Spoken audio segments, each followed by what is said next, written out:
The search warrant for Brian Kohberger's apartment in Pullman shows that investigators are trying to determine if Kohberger had been stalking any of the victims. They're looking at phone records, Wi-Fi logs, metadata associated with photos and social media posts, and specifically photos of the victims. Ethan Chapin, Kaylee Gonsalves, Xana Kernodle, Madison Mogan, or the two roommates who survived that fateful night. Early on in the investigation, we were told detectives were looking into reports that Kaylee Gonsalves had a stalker. And that raises a question. How can someone tell that they are being watched? And what do you do if you do identify a stalker?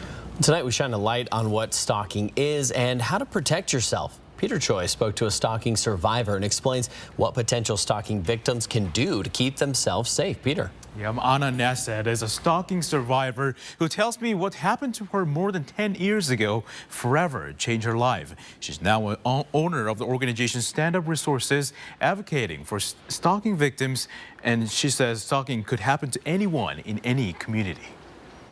So this is a crime that will continue the course of my life and has also changed my entire life. Nasset says she was living her dream after purchasing her own art gallery in Port Townsend, Washington, until a man approached her in 2011. But for me, this man was a stranger, and he began through a series of messaging, following me. Nasset ended up closing her business and moved to Vermont to hide in the shadows.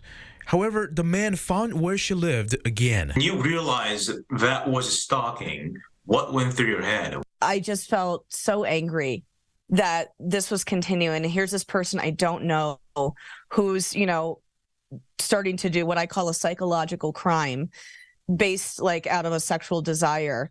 And I was just so angry about it. After going to trial, the stalker is behind bars for 10 years for the crime of stalking. Stalking is not always committed by strangers like we see in the movies.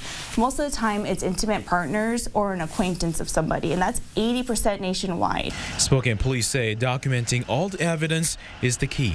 Record your conversations with these people. If they're calling you, leaving you messages, save those messages, because later down the line, all of those are going to become pertinent to a case. SPD says stalking is serious crime, and there are multiple levels of restraining orders in Washington, such as no contact order and anti-harassment order. A more critical incident, we'll put these temporary orders will be in place, and then that will suffice until the next court date. Nasset is now a public speaker who spreads stalking awareness and directs victims to the resources they need.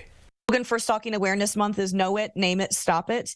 So I just name these things, know that you are right to go seek help and go access services, and know that you are courageous and you deserve to live with freedom. Like she said, the many resources are available for you on websites like stalkingawareness.org. And you can also find more information on our website, kxly.com. Live in studio tonight, Peter Choi, 4 News Now.